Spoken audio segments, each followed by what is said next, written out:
Good afternoon. It is my distinct pleasure to present to you today at our Colby Symposium writer and speaker James Hornfischer. Hornfischer is quickly establishing himself as doing for the Navy what popular historian Stephen Ambrose did for the Army. This quote is from the Rocky Mountain News, and I feel it fits Hornfischer very aptly and describes him very well.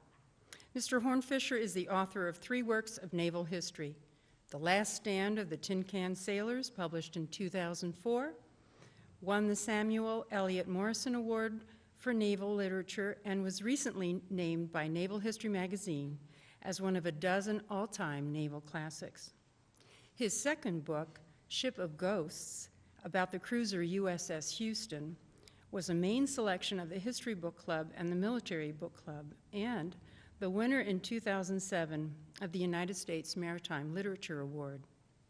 His most recent book, Neptune's Inferno, published by Bantam in 2011, is a major new account of the Guadalcanal naval campaign. A former editor at HarperCollins and now president of the literary agency Hornfischer Literary Management, he has handled a number of nonfiction bestsellers, including the #1 New York Times bestseller and Colby Award winner, Flags of Our Fathers. He will serve as the moderator for this 2012 Colby Public Session. Today, he will be speaking about his most recent book, Neptune's Inferno, the U.S. Navy at Guadalcanal. It is the untold story of the U.S. Navy's bloodiest fight of World War II. Considered, and I quote, vivid and engaging, extremely readable, comprehensive, and thoroughly researched by Ronald Spector of the Wall Street Journal, and brilliant, a compelling narrative of naval combat, simply superb, by the Washington Times. It is a New York Times, Publishers Weekly, and Boston Globe bestseller. So once again, it is my very great pleasure to welcome Mr. James Hornfischer.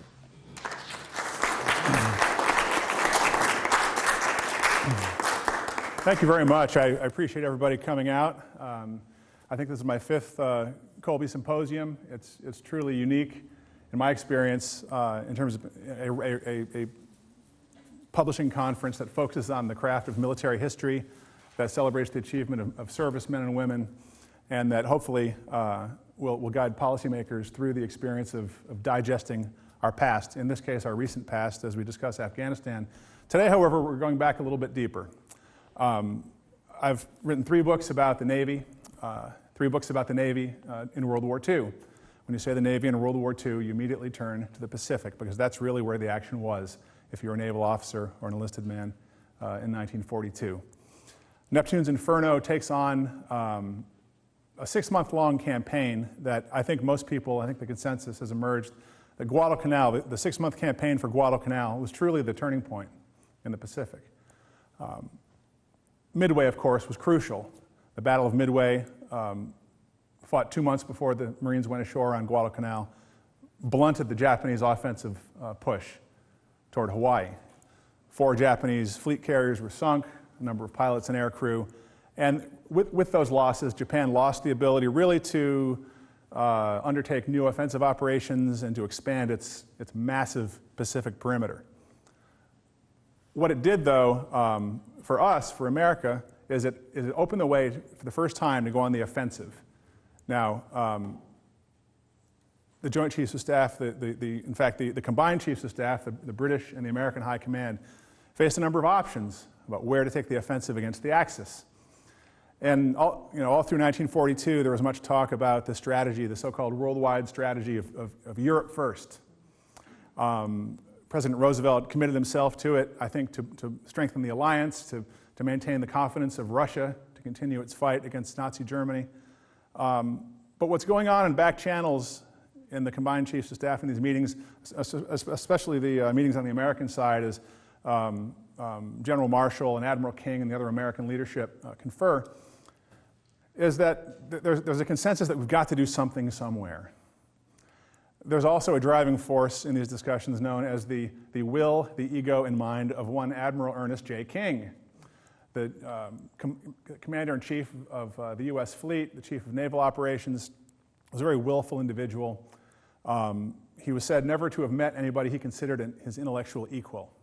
And I think to stand in his presence was to feel that ego coming at you. So he was a very difficult character. But it was his achievement in 1942 to recognize that with the victory at Midway and with the Japanese seizure of this remote island in the South Pacific known as Guadalcanal, where they were, in May, reported to be building an airfield, he had the means and also the necessity to take offensive operations against Imperial Japan. He was able to convince President Roosevelt, I guess first General Marshall, and then the two of them together were able to convince President Roosevelt that the Navy and the Marine Corps would strike in the Pacific. Now, this went against everything President Roosevelt was saying about Europe first. In fact, it was going to be Pacific first. It was going to be Pacific first because the Navy was, indeed, the alliance was, with the construction of an airfield in Guadalcanal, was going to find itself in this untenable position of being unable to send cargo shipping to Australia. That southern island stood astride our sea lanes in the Pacific. You can see here's Hawaii, here's Guadalcanal, and here's Sydney. Now the Pacific shipping that's coming down through Fiji to refuel maybe, and then around New Hebrides, this is all within bomber radius of Guadalcanal. Were the Japanese permitted to establish a working military airfield, it would really split the alliance in two. Australia would be cut off, and our strategic position would be seriously threatened. So this was the impetus on August 7th, 1942, for 14,000 Marines under General Arch Vandegrift, 1st Marine Division, to land in Guadalcanal, supported by 3 aircraft carrier task forces, vectored there from points all around the Pacific, from Pearl Harbor up from New Zealand. They converged at Fiji, held rehearsals, and planted those Marines on Guadalcanal shores on August 7th, 1942. And the story that Neptune's Inferno tells is what follows from this. What followed from it was a series of really a 6-month campaign of attrition where Japan kind of slowly came to grips with the magnitude of the situation. The Imperial High Command didn't attach much importance to this little foray by our Marine Corps until they realized what was supporting it, until they realized the larger ambitions of the South Pacific Offensive. They realized that their base at Rabaul would be seriously threatened by a U.S. position in the Southern Solomons. And through August, September, October, and November, the Japanese eventually, their main base at Truk, main naval base at Truk in the Central Pacific, the Caroline Islands, through a series of hammer blows down on our foothold in the Southern Solomons that produced 7 major naval battles. 5 of them were midnight surface slugfests fought between destroyers, cruisers, and battleships, often at, we're talking 8-inch main batteries engaging at 50 caliber machine gun range. Just horrific affairs with heavy casualties on both sides. 5 surface actions of that nature, plus 2 sort of Battle of Midway style carrier engagements fought in the waters around Guadalcanal. The campaign lasted 6 months, and by the end of it, in those 7 naval battles, nearly 5,000 U.S. sailors were killed, an approximate number of, about the same number of Japanese as well. Those 5,000 killed in action were 3 times the number of men who died in the fighting on the island itself. And so we come to the question of, especially if you know something about the Pacific War, we come to the question of, why didn't I know that?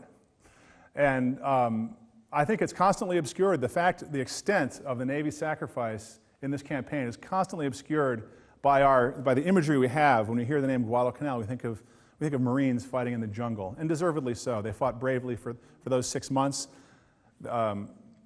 outnumbered, certainly not undersupplied, underarmed. They held a perimeter around that airfield against repeated Japanese assault and saved the day.